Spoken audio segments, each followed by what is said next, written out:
That's so fabulous. Hello, lovely humans. Thank you all so much for being here today. It's such a pleasure. I've seen folks in Basel in Switzerland. I can see Melissa in Houston. I can see folks in Letchworth, Cambridge, Texas. Wow, indeed, Sarah, and so many more. So it's such a thrill to have you here today. I can see Liz in the chat already saying, "Yay! I can feel my mood lifting." And honestly, even just the hello from Sarah and Rachel at the beginning of this session, 15 minutes ago when we were going on today's session, lifted me. So we are in for a lovely session today, and thank you all so much for being here.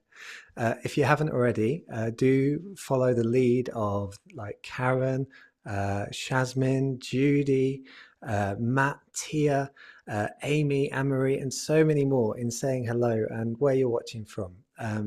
And if you want to, do pop an emoji to represent your day today, and hopefully we'll get lots of good vibes and smiling faces come through. If you haven't already, I can see some of the messages are being sent to hosts and panelists only. So make sure to switch those to everyone so everyone can see your messages. There's the option to switch that in your chat feature. Today we have two wonderful human beings joining us to present to us and then take any questions from our lovely community. So we have Rachel Fairley, we have Sarah Robb, and then on the right-hand side of that, those QR code lineup, we have their upcoming book, Rebrand Right, which is coming out on the 22nd of April this year. And I'm gonna toss you in that I hope this is okay, but they've just received their first copy, so I just want to say a huge congratulations to both of you for that, because that's just amazing. So congratulations on putting so much work into this, and I hope it's a huge success. You can see in the chat that's been mirrored from the community too. Today we're going to be busting some myths on how to rebrand right, and I think it's going to be a lot of fun. If you have questions, do drop them in the Q&A feature, which is found down below. We'll get to those after Sarah and Rachel have presented today. Before we get started, I just want to say a thank you to our sponsors, because without these folks, then we won't be able to bring you these sessions. And this week's featured sponsor is Planable. Now, Planable are a social media and content planning platform. They help you collaborate with your team when it comes to getting your social media posts. They're the platforms that we use at TMM, and they're all around good eggs. They're doing partnerships right, because they're not asking you to do anything except for check out a piece of generous content that they've delivered here on their QR code on repurposing content and how to build it into your workflow.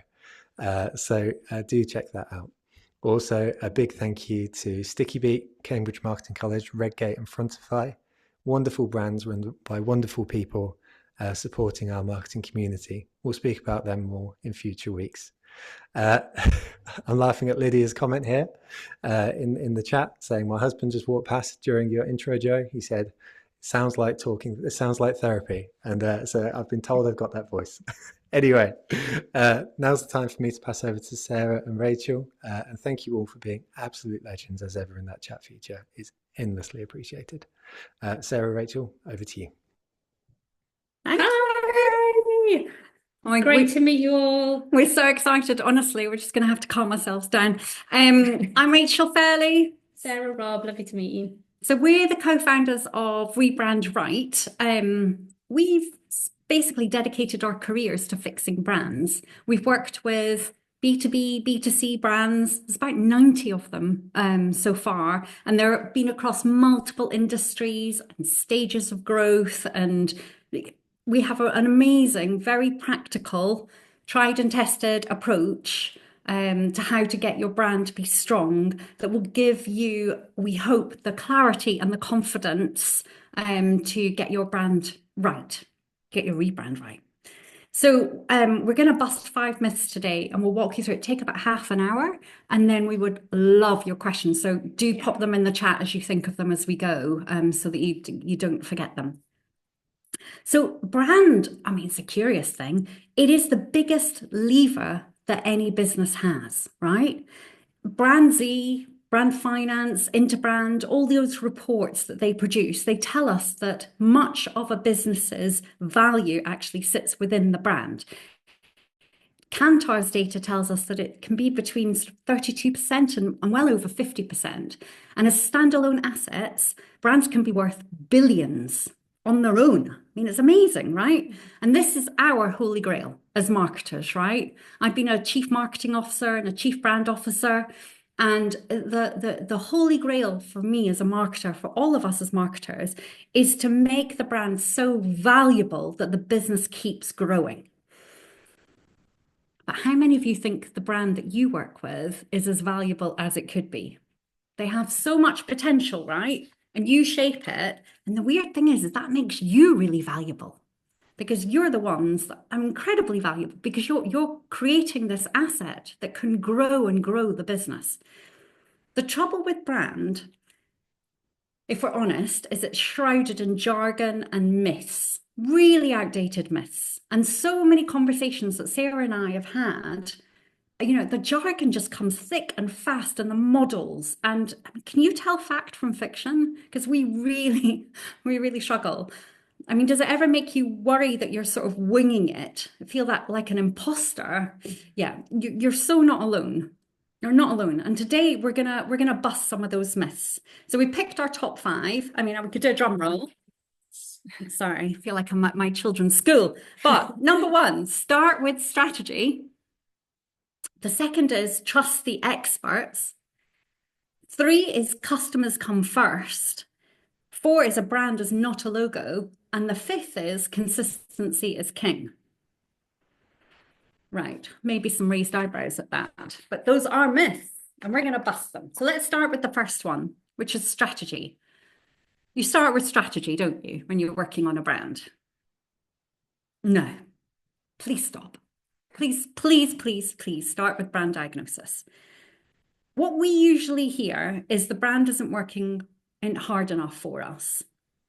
You dig a little deeper and what do you find? Sometimes it's pain. There's a toxic culture, or the company's played too much Pac-Man and bought too many companies and not integrated them properly, or they've got a massive competitor threat, or they have been really complacent. So sometimes it's pain. Sometimes it's ambition, wanting to be the best, to lead, to break into new markets, to grow, or even a new business strategy, right?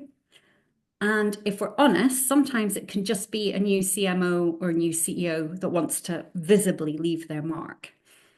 The thing is, to get it right, you have to understand what you're actually trying to do before you do anything. I know that sounds so simple, but genuinely, you have to understand the strength of your brand. You need to know how healthy it is before you touch anything. And this is really all about answering some questions. We call them the sort of exam questions. If you've got a piece of paper and a pencil, will you grab it now? We're going to ask you some questions and just mark down a cross or a tick and count the number of crosses at the end. Let's have a look. So, do you know why buyers come shopping for what it is that you sell? Do they know your name, the brand name? Does it come to mind? Do they recognize it when they see it? Do they know what it offers? And would they consider buying from it? What is your brand enemy? And if it's not a competitor, and what about if it's not inertia? Do you have any distinctive brand assets? Do they recognize you? Can they see you from a distance? Do your colleagues know how to behave in a way that's on brand? Do they know how to take decisions that are on brand? Because otherwise it won't become reality. And do you know why your brand is recommended? So this is just a few of the questions that you need to ask yourself. Do a quick count up, see how you did, how many ticks, how many crosses. So there is about 33 questions you need to ask yourself, and especially for you today, Sarah and I have worked on a quiz which allows you to diagnose your brand's health, and that went live about 5 minutes before this call. We haven't told anyone apart from you yet, but we'll give you the direction at the end and you can be the first people to take the quiz. We'll talk about that more at the end. The thing is, thinking back on what you've done so far in your career, when was the last time that you did a holistic, a comprehensive, data-driven brand diagnosis? Have you ever? Sorry to ask, but because when we talk to CEOs, it's fascinating. So many of them have never seen one before. And when you present one to them, they get this look in their eyes. I'm going to try and recreate it, but it's sort of like, and it's this sort of moment of, what is this? I've never seen anything like this before. Why haven't I seen anything like this before? Oh my God, I should have seen this before. And you can see their head whirring as they realize, because when you see the facts written out in data that your instincts tell you are true, but you've now got it for real, it's quite extraordinary. You can so look forward to that moment, honestly. And that's the reality, is we stand on the shoulders of giants, right? We inherit the brands that we that we work on, or we create the brands and we hand them on to successors to manage. We have to evolve them so carefully. We need to know what's strong that we shouldn't change. Leave it alone. What's working that should change because it's not quite working well enough, and what is missing, what you need to add in order to achieve that business goal. Sarah. So much more to say on diagnosis, but let's move on. Myth 2, leave it to the experts. So I'm a brand strategist and I've been one for 20 something years. And I'm here to tell you, don't trust people like me, or be wary of people like me, and be wary of what you receive from agencies and what you receive from brand strategists. Because brand strategy is one of these things that perhaps you don't do very often, and it shouldn't be done very often. Marketing strategy, yeah, regular thing, right? But brand strategy changes maybe every decade if you do it really well. And then when you get to that point of needing to do a brand strategy as a marketer, it's often the time when you turn to an agency and you're like, oh, right, I need some help. I need some expert help to do this. And I think one of the reasons that's the natural thing to do is because brand strategy can come across as incredibly complicated, right? It's just shrouded in jargon and frameworks, and it can feel so complicated that you feel that you have to get the help in to do it. And there's two areas that causes the complexity, right? There's the first one are the frameworks themselves. So I'm sure you've seen and you've been told, well, you need a brand pyramid, or you need a brand onion, you need the golden circle, you need a brand prism, you need a conviction springboard, you need a brand truth framework, right? You hear all this stuff, and so there's the frameworks, and then there's the jargon for the labels that go on the frameworks. So, oh, well, you must have a positioning and a philosophy and beliefs and a mantra and a brand essence and a brand idea and a brand positioning and and a purpose, don't forget that, and a mission and a vision. But how does the vision, you hear it all, right? We've all seen the language. I can see Joe nodding along, right? And it's overwhelming. And the problem with all of this is it can make you feel that you cannot do it yourself, right? That this must be so complicated, I need to get help in. But we want to tell you the secret behind all of this. After doing this for 20 odd years, together, separately, independently, in the biggest agencies in the world, there's a reason for all this jargon, and it isn't actually that complicated when you get underneath it all. And the reason you see all of this out there, there's two reasons. First is differentiation, right? We all know that principle of differentiation. We know it's important to brands, and agencies know it too. And just like you're trying to get the attention of a buyer, when agencies come in to pitch to you as marketers, they're sitting there, because we've been there in their offices going, right, how are we going to differentiate ourselves versus X brand, blah, blah, blah. We need a model, we need our own strategy model, and we must have some language around it, right? We're going to call ours the verbal brand driver. That's a real example. Visual brand driver, right? So they come up with this jargon to be remembered by you. But that really, really, really doesn't help you on the back end of it, right? Because you're like, well, what is all of this stuff? And which one do I need? And how do I sell that in? Now, the other secret to all of this, and the thing you need to know, is not all brand strategists are created equal. And I don't mean that in terms of better than others. I just mean that if you meet brand strategists who come from ad agencies, often, not always, but often, they use the phrase brand strategy to talk about a campaign idea. So their idea of what a brand strategy is all about how the business ultimately makes a profit. Now, if you talk to brand strategists who've come from a design background, often their version of brand strategy is all about getting to a brief for a design team that they can then, get through to that next level of making their revenue. And what happens is all of this is sort of skewed. It's skewed to their bias, and it's not their fault. I don't mean to say that it's a bad thing. It's just the reality of their business model.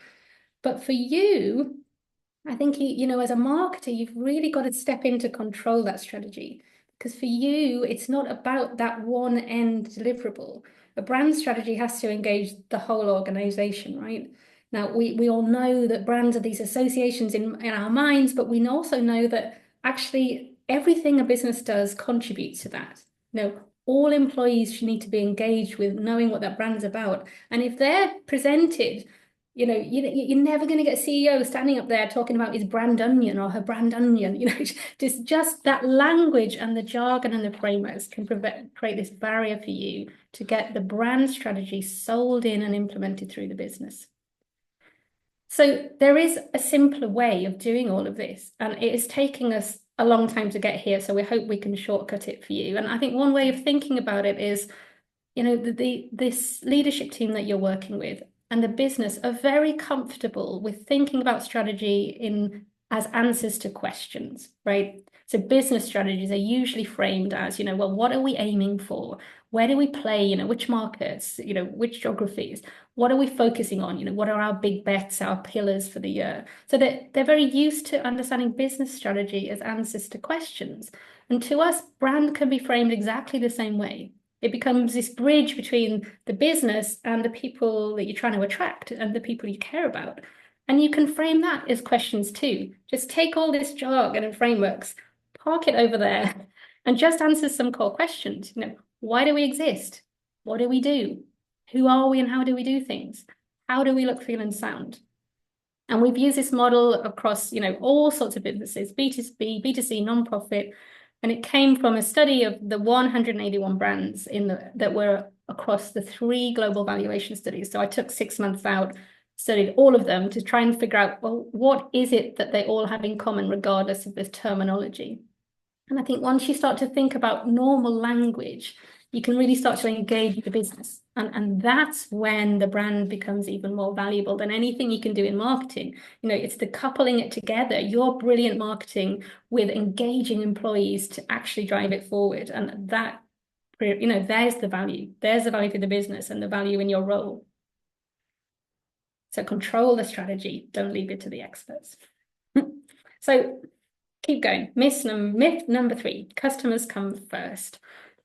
It's funny, when we were writing this book, we were talking about, should we call them customers? And we actually don't use this phrase anymore. And the reason we don't is that we believe that there can be a little bit of complacency sometimes when you think, oh, they're our customers. They, they bring us custom and we own them. And we prefer to think of them as buyers, actually, that, if you start thinking, well, there are buyers out there and they buy from everybody. And we know that from Byron Sharp and everything, right? They're going to buy from your competitor as much as they buy from you. So when you start thinking of buyers, it can just give you that little bit of distance from thinking that you own that customer and a little bit more of that competitor mindset. Anyway, I digress. When I've worked with a lot of organizations, sometimes I've had to come in and sort out a piece of brand strategy work where the agency has forgotten to answer a big question. And the question they've forgotten about is this one, third one down, is answering, who are we as an organization and how do we do things around here? And this taps back into that point about the brand becomes uber valuable when you really engage the employees in this. And if you can't answer, who are we supposed to be and how are we supposed to act? Just like Joe does with his positively lovely message and the values that are really powerful that sit underneath that. That isn't somebody else's job to us. That is part of defining the brand and the brand strategy. Because if you go out there in marketing saying, this is what we do and this is why we exist, but then you can't engage people internally with, well, this is how we need to be and this is the sort of people we need to attract, then there's this huge disconnect, right, Rach? Yeah, totally. I mean, I think this is what's quite tricky, actually, being all of us as marketeers here today, is that your new best friend really needs to be HR, right? And so often, if you want to be a brand person, not just a marketing person, yes, I do put brand higher. It's all right, we can argue over that. But if you want to be a brand person, you have got to be in cahoots with the CHRO. Like you have to have the most amazing working relationship with HR. The thing when you think about, so when I think about engagement and I think about how do I get the organization to actually deliver on a brand strategy, I can feel a sense of panic because it feels overwhelming. I mean, there's so much that you could do, right? But please don't feel like that. Never, ever, ever be daunted by the scale of what you could do because you're not going to do it. I just really got to focus your energy. You don't need to map all the touch points. You don't need to control the whole implementation. You don't need to micromanage and know everything that is going on because that is not what's going to make the difference. What's going to make the difference is your colleagues, right? The colleagues are your answer to everything because the way that they behave, the way that they take decisions, that drives the experience that your brand offers. So if they understand this intertwining, you get this beautiful intertwining, right? Where the customers feel in their experience the decisions that employees have taken and the behavior that they have offered, right? But you can also get a disconnect. If the experience for employees is not like the experience for customers, it totally undermines the strategy because what it does is it says to them, I don't care about you, so you don't need to care about the brand, right? If the everyday culture of the business is the antithesis of what your brand strategy wants you to stand for, you're essentially telling your colleagues to ignore it. You're showing them how superficial your brand is, and there's no way to get to maximum brand value if you do that. You have to help them understand how to make choices in their everyday work, in their business as usual work that are on brand. So things like basic hygiene, by which we mean the phone calls that don't get answered, the opening hours on the website that don't actually match when your store is actually open, right? The contact us form that doesn't work, that doesn't contact anyone. So hygiene, basic hygiene. Then there are things that are the antithesis of the brand strategy. So, for example, you want your brand strategy to be all about simplicity, and yet your product is really fiddly and takes ages to get set up and working, right? So the antithesis experience. And then you also have to create remarkable moments. They are moments that innovate, that differentiate, that create memories, that create these lovely peaks in your experience. I mean, one of these, for the marketing meetup today, this is an experience where it creates fresh memories, fresh love for the marketing meetup, we hope, fresh adoration for Joe and the team, right? And the thing about these moments is that they can help you accelerate your pipeline. They can help people make decisions. They can help kind of spur on your buyers and your employees. So you and the CHRO, your HR colleagues, you're the conductors of this orchestra, right? You're going to galvanize everybody to do it. You need to invest time in this because it really, really, really matters, right? You've got to think like a mentor to your colleagues. You've got to kind of take control of doing that, but also give them the control to take the decisions in their everyday life. And it might sound daunting. I totally get that. I mean, Rachel has done this like more than anyone I've ever met, actually. She's been brought into an organization, done it, brought into the next one, sorted it out. And we did write a whole chapter on this in our book because as a marketer, it's not something you're naturally trained to do right from the beginning. As you go, even, at university, you don't spend hours even learning about how you implement across the business, right? So I think it is a skill, but if you're rebranding and if you really want brand to drive value, it's that expansion of a skill set that is so, so, so key. Okay, keep going because I'm cognizant of time. So myth is a brand is not a logo. Now you might be sitting there going, oh, I'm going to get my phone out now. I know this. This is really boring, right? I know a brand is not a logo, but to us, it is a logo. This is the myth. The myth is too many people are now in that framework where the brand is not a logo, and it gets to be kind of dismissive that like the brand and its assets aren't that important. And the great thing about being marketers now is that we know so much about what brands are. you know, a while ago, no one had a clue really. But now we know through neuroscience that brands are actually, you know, this network of nodes in our brain, and there are associations and feelings that we have about a particular product or service, etc. But we also know that brands are assets that, and I think that gets a little bit dismissed, like marketers, and we spend so much time thinking about, right, we have to do long-term brand building, and we know it needs to be 70, 30, 60, 40, you know, of our efforts. And so we know we need to stand for a couple of really important things to cut through, and we know we need to build these associations and category entry points. And then this idea that the logo bit is not as important has kind of been a little bit of a message that we're trying to get beyond now, because I think the assets are just as important as the associations. You know, we know from Jenny Romaniuk's work, right, that the assets are the things that trigger the associations in the first place. And if no one notices you and no one recognizes you, then it's useless to try and build these associations, because you're not going to be able to embed them, because no one can make that link between your name and what you want to stand for. And then also, you know, these assets are incredibly important because they help you to bring that consistency and that cohesion across all of your marketing and all of your initiatives. So we just wanted to give you a break from listening for a minute and give you 30 seconds to sort of prove this out a little bit, because we all hear it, but like, let's prove it out. So if you have a piece of paper and a pen, or a Remarkable if you're lucky, which my son has, but I do not. So there's something really messed up there, right? Write a circle, draw Coca-Cola in the middle, and we're going to give you a 30-second countdown to write as many things that come into your mind when you think about Coca-Cola. That's it. So just do it. Do that mind map. Whatever pops into your mind, draw the lines off. Go. 30. 29. 28. 27. 26. 25. 24. 23. 22. 21. 19. 18. 17. 16. 15. 14. 13. 12. 11. 10. 9. 8. 7. 6. 5. 4. 3. 2. 1. Oh, time is up. Maybe, you know, no joke into the chat. Maybe just throw a couple of the things that popped into your mind in the chat. And I'm sure there'll be some consistent themes, and there'll be some very personal themes. You know, some of you might hate Coca-Cola and call it the devil's drink. That's fine. But, you know, let's put in these associations that come up. And I'm going to show you my personal one, because it does become personal to a degree, right?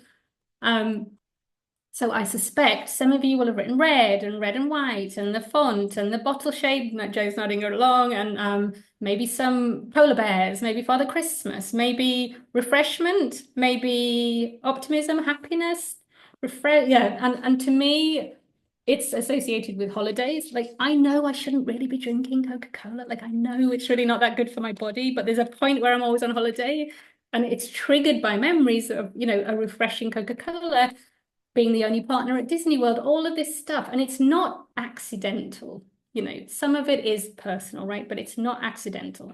Now, up until 2023, Coke's brand was all about optimism, refreshment, happiness. That was their core. That was what they said. That was their brand. That's not me making up what they said. That was their whole brand, you know, essence.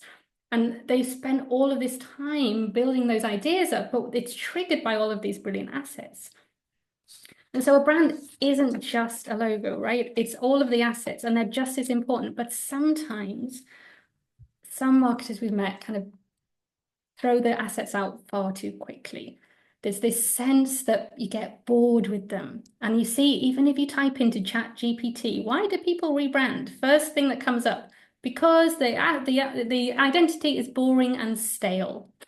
And that can be, and not always, but can be very much due to the people who just use it every day, and they get bored of it. Like, marketers get bored, but your buyer may not even notice it in a month, and they may see it for 2 seconds, right? And these assets that you've built over time, they get blown up, and we've seen it far too many times. They get blown up without that diagnosis phase that Rachel talked about, of actually figuring out, is that the problem? Yeah, go on. Yeah. Well, so Sarah and I were talking about this because we were thinking back on the times we've had the phone calls of, can you come and help us fix this brand? And my experience has often been that things are in dire straits by the time somebody gives me a ring. Like, they've run out of money, time, energy, you know, willpower. Like, everybody's walking out the room, and I'm like coming in going, huh? But what's interesting is the call is often because they need something sorting on the visual identity. And what Sarah and I were discussing is usually you do the brand diagnosis, which they often haven't done, and you find that actually that's not the problem at all. The portfolio is too confusing and customers can't work out what they should buy, and so they just don't buy anything. Or the sales team takes 6 months to learn what's in the portfolio and to even be quota bearing. I mean, can you imagine not being able to generate revenue for 6 months? Or the experience is quite potluck, like, good on one day, crap on another. Or there's just lots of random acts of branding where you're like, why are they sponsoring hockey? And then also just that kind of like weirdness. So often the identity is like the way in to solving a problem that is much bigger for the brand, right? Yeah. I think it takes a lot of strength from marketers to stand up and go, I know you think the identity is the problem, but we need to diagnose what the actual problem is.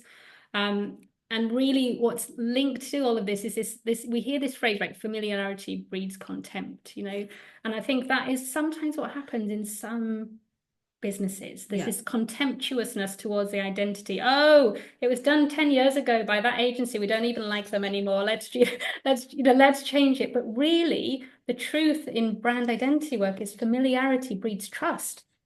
Like the mere exposure effect, Jenny Romaniuk's work, right? It's been shown that, the more familiar you are with an identity, the harder it's going to work for you, right? And I think this is such an important thing to really think about, assets being just as important as associations, and really being careful with them and understanding what the fundamental problem is.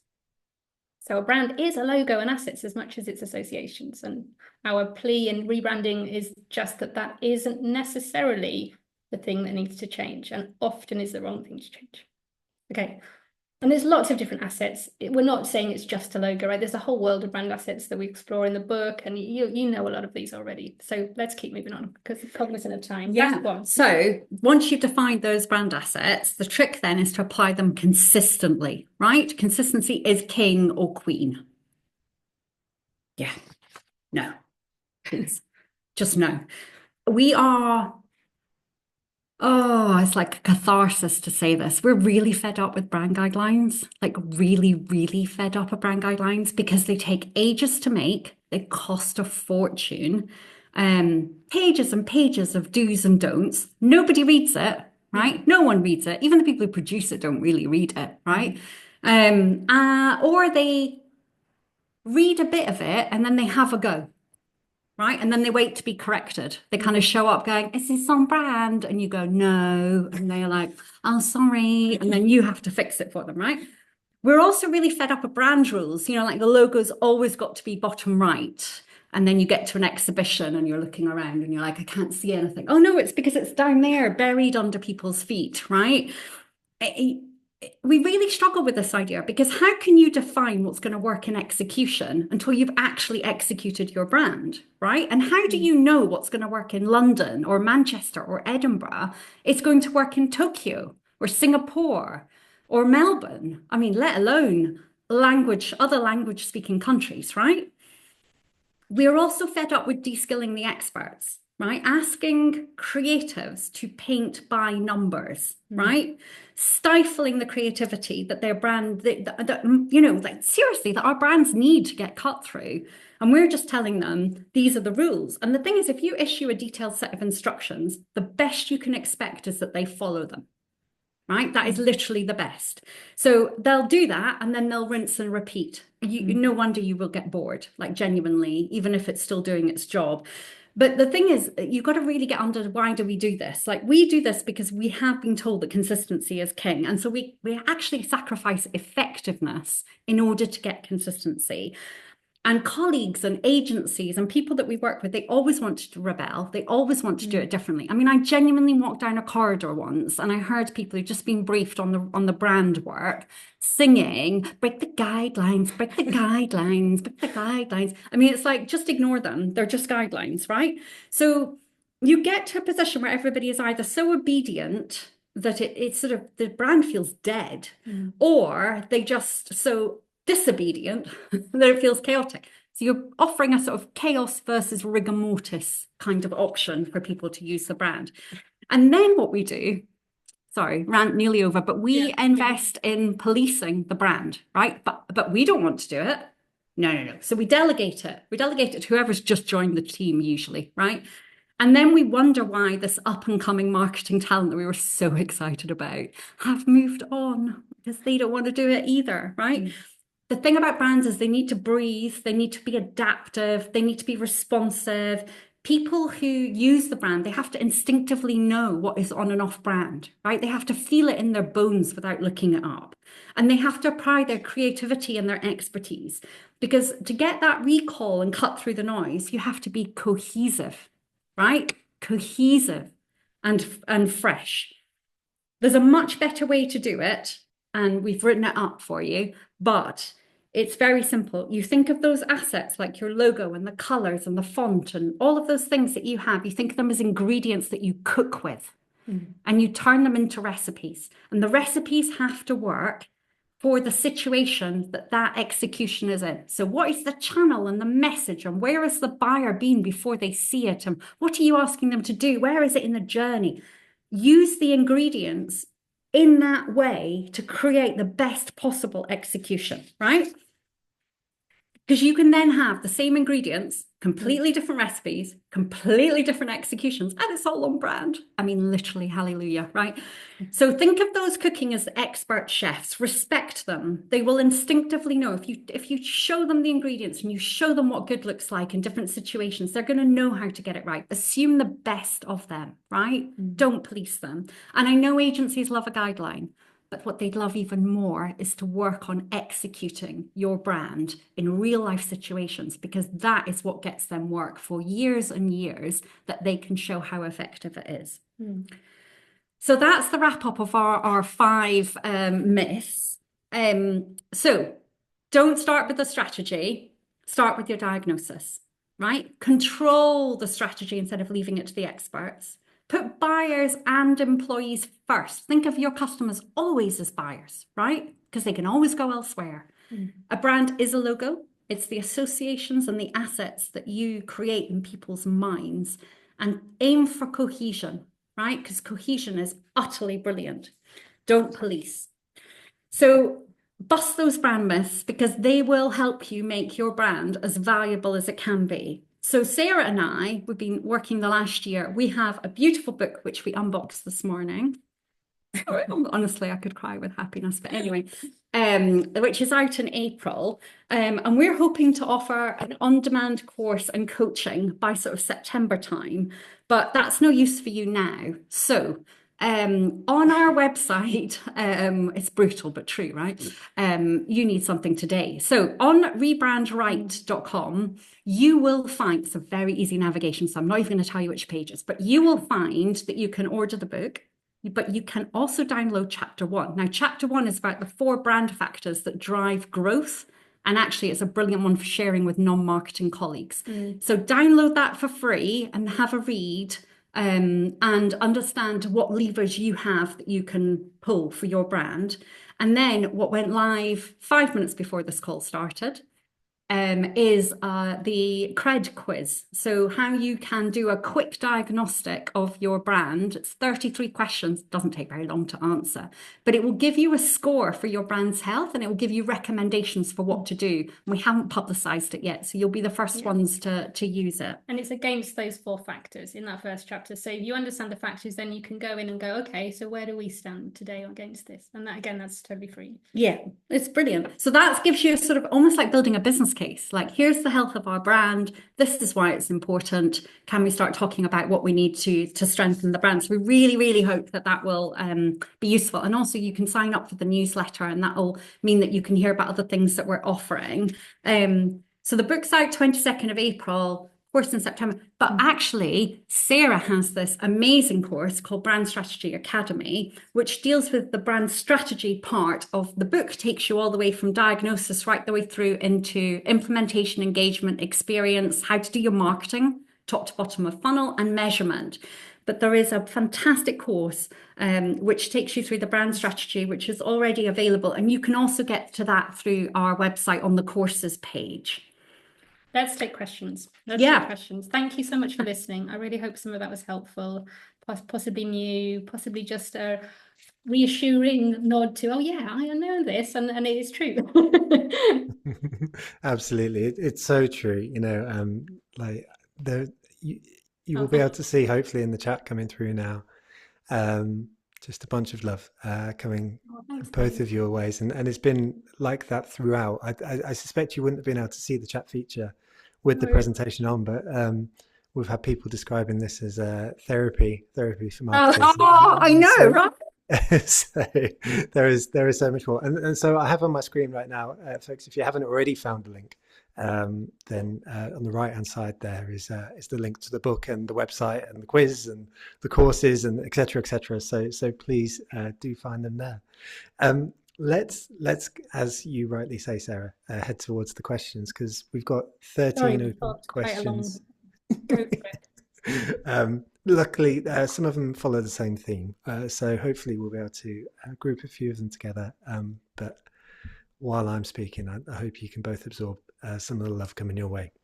Oh, So, so the first question comes from an anonymous attendee who has asked about monitoring brand health, and I guess this sits towards your diagnosis stuff, but the specific phrasing of their question is, as a small business with a limited budget, what's the best way to set up brand tracking to monitor brand health? So the lovely thing about having you both involved today is that you've both been practitioners as well, and so even if it's not the theory, I'd just love to hear your experience in sort of measuring brand and sort of speaking about that. we've got a full chapter on measurement. It's actually the last chapter, because once you have got your brand to be quite strong, you need to know whether it's working or whether you need to course correct. And actually the data is amazing because it can tell you where to course correct, so you don't feel like you're flying blind.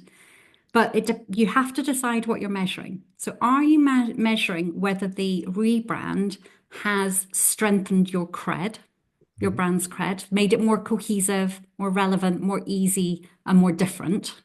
Or are you measuring whether it's had the desired impact on the business? Or are you measuring how effective your marketing or your experiences are now that they are using the brand? So we've covered all three in the book. What I've learned the hard way is that you can overmeasure and undermeasure. So measuring once a year on, for example, cred, like are you actually moving the needle? It's really not useful, because by the time you get the results, it's like getting your school report sort of a year after you left school, and you're like, well, whatever. I mean, I've changed. yeah, exactly. I've changed. I've had a haircut. Like, I'm different now. So it's worth spending a little bit of money every 2 or 3 months, if you can, to just check on brand health. A very limited number of questions. You don't have to do a massive number of respondents, and there are loads of question pay-to-play providers where you can just ask the very small group of, and actually, even if you just measure the brand funnel and a few of the associations, you're good. Doing a full brand diagnosis, you can do it really quite cheaply or for nothing if you do it yourself. It's worth doing it every year. And you've got to look at what's changing in the market. How are buyers shopping differently? Has anything, that's what you're listening out for. So there are loads of different shortcuts, like, reading the analyst reports for your industry and looking at what your competitors are doing. But research doesn't actually have to be very expensive. You just need to actually know what exam question you're asking for and not measure everything. Don't get overwhelmed by what you can measure. So we have actually literally laid out what you should measure and how to measure it in that last chapter of the book. So if you can hang on for a month, you can take that and go with it. Yeah. That's Yeah. perfect. Thank you so much. Yeah. Thank you so much. Really appreciate the answer. I'm going to take the next one. So, in the time that it's taken to answer that question, there's been 6 more that's come in, and so we're now at 19 open questions. So, forgive me for ping ponging. It's not that I'm not interested to. Yeah, we'll be quick. Yeah. But also, No. Joe, if we can get like a copy of all of the webinar chat, we can write up Q&A for this as well It is afterwards. helpful. Yeah, That'd if be it helps. unbelievable. Thank you so much. That's really, really appreciated. That's really kind. Would love that, and I will provide that. Um, let's take the next question, which isn't the top one, but I think is a lovely segue into the rest of the Q&A, which is when you think about rebranding right, what do you feel constitutes a rebrand versus brand evolution? Do you see a distinct difference between the two, and how do you know? You're going to tell me there's a chapter on this, right? So The whole book's about it. So no one is going to agree on what the word rebrand means, right? It's just no one is ever going to agree. To us, it means making changes to grow the business, making changes to your brand and marketing to grow the business. End of. That can be small changes, it can be large changes, and it's just an extent of how you are changing the brand. So that's it to us. If that hopefully short and sweet. short and sweet is wonderful, and you know, actually, it's really interesting to hear that answer, because actually, part of the insinuation there is maybe that, you know, focusing on, you know, the word rebrand is not necessarily the most helpful thing in the world to do, you know, and so brands Yeah. evolve and change, and I mean, seeing that as a sliding scale. the weird thing is, Joe, is I think our eternal regret of the book will be the dilemma about whether we should have called it brand right or rebrand right. Right. Yeah. Right? We even had a brand to demand, didn't we, at one point? Yeah. Brand to demand recipe. Yeah. Yeah. Yeah. We own lots of URLs. We're giving them back slowly to the market, you know. Yeah. But Are you a business owner if you don't own 50 to URLs? it's to me, it's to both of us, it's about making changes that actually grow the business. Love Yeah. that. End of.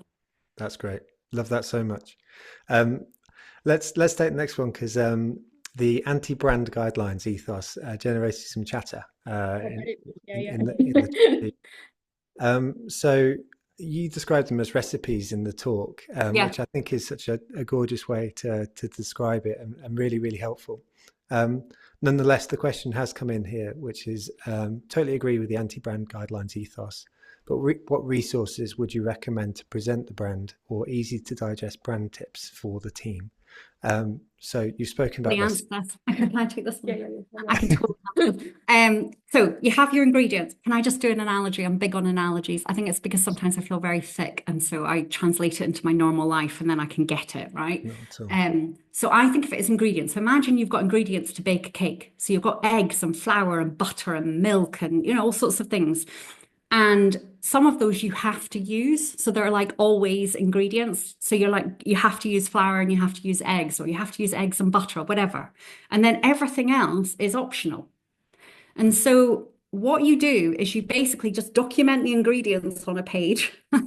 And then you do page after page of where you go, so this combination, this recipe, use these always ingredients and these optional ingredients.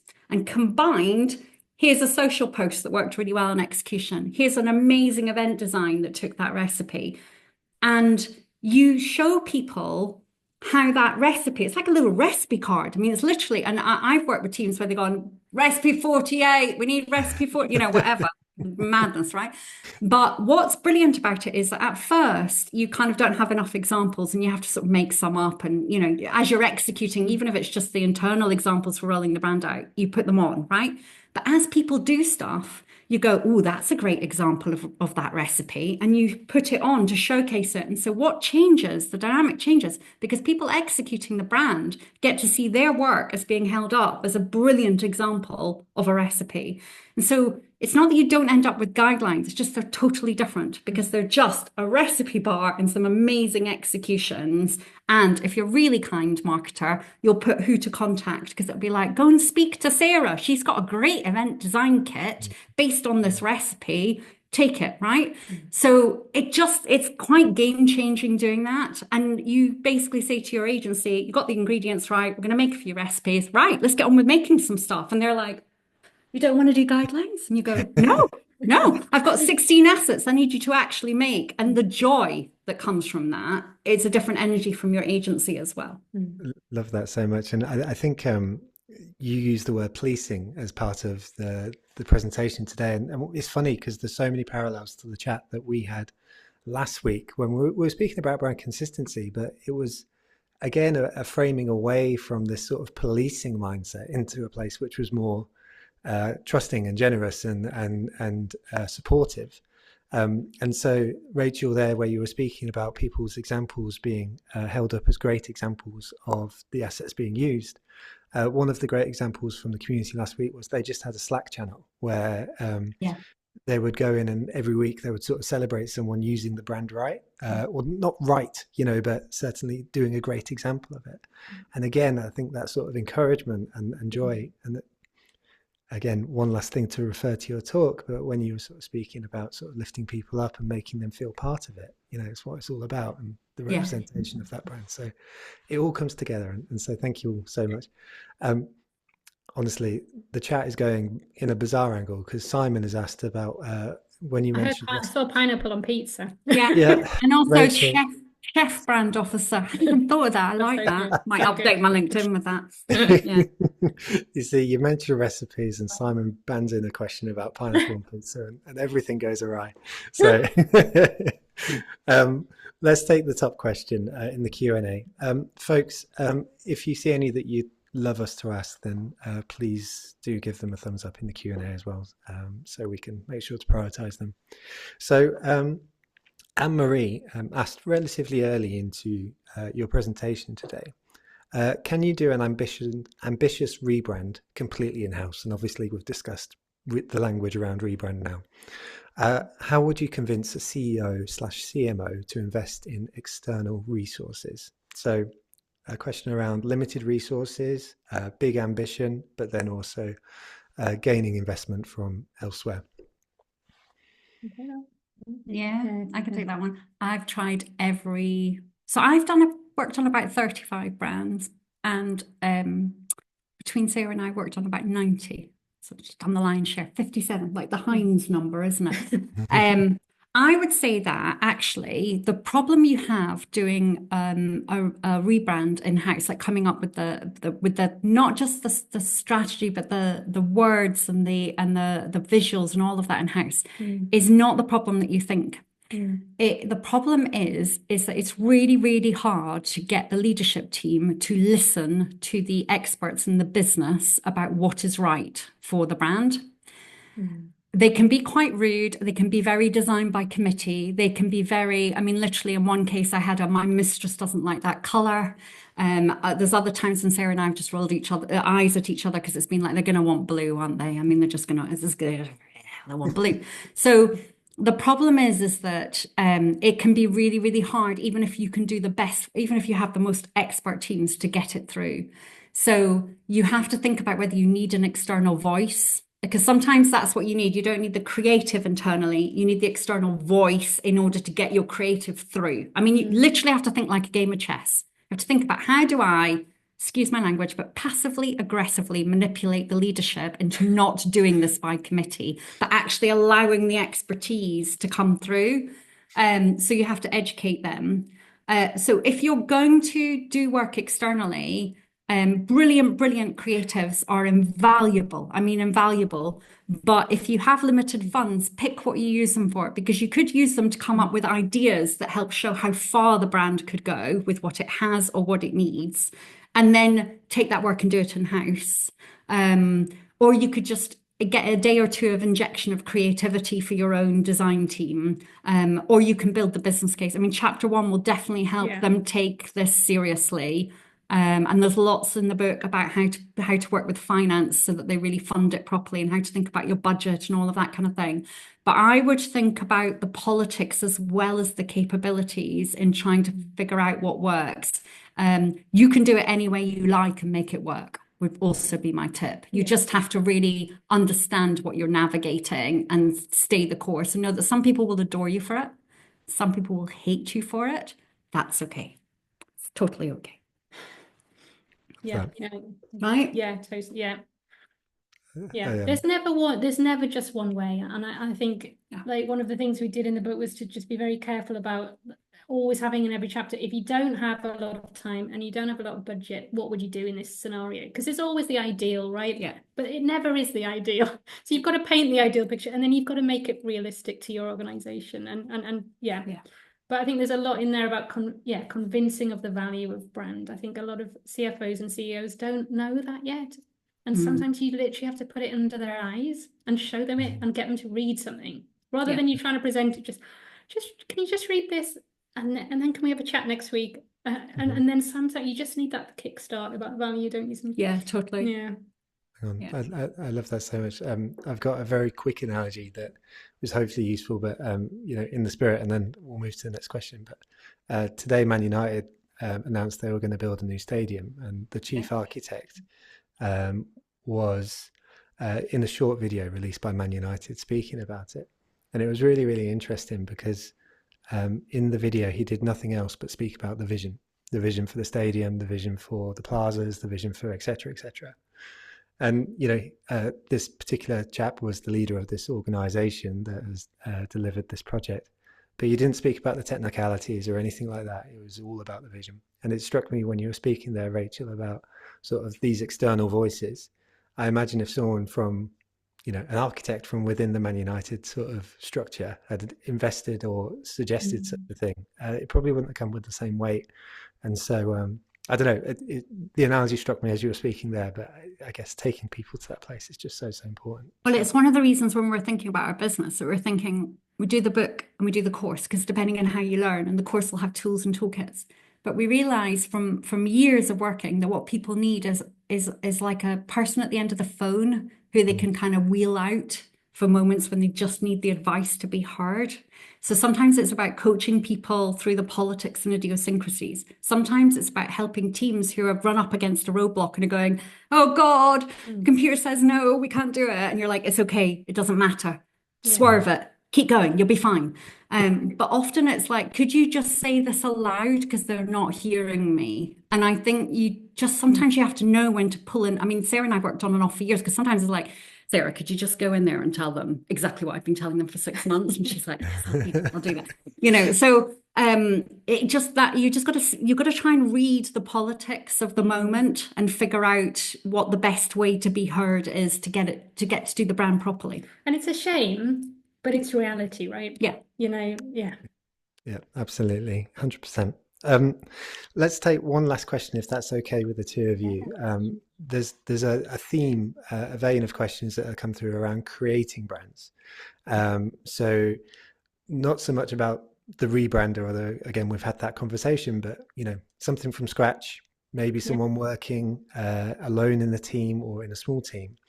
And there's a lot of wide open questions around any tips. And I think that's a big question, but if you're in a situation of creating a brand, working on it, trying to bring it into life, where would you even start your thinking? I think is probably where most people are grasping for with wide questions. I mean, it's weird because it's actually sort of the same process. Yeah. But you have to cut corners, and you have to say on some things like, I really want to do that, but I can't do it now. I'm going to put a note in my diary for this time next year and I'll come back to that. You still need to know your market. You still need to understand your buyers. You still need to understand the business strategy. You still need to work your way through that and define the answer to the brand strategy questions, work out how you look. And then you have to go through how can you manifest it in the product and the experience and the marketing and so on. But I think that's why Sarah was saying, like, we've put loads of shortcuts in the book and lots of watch outs.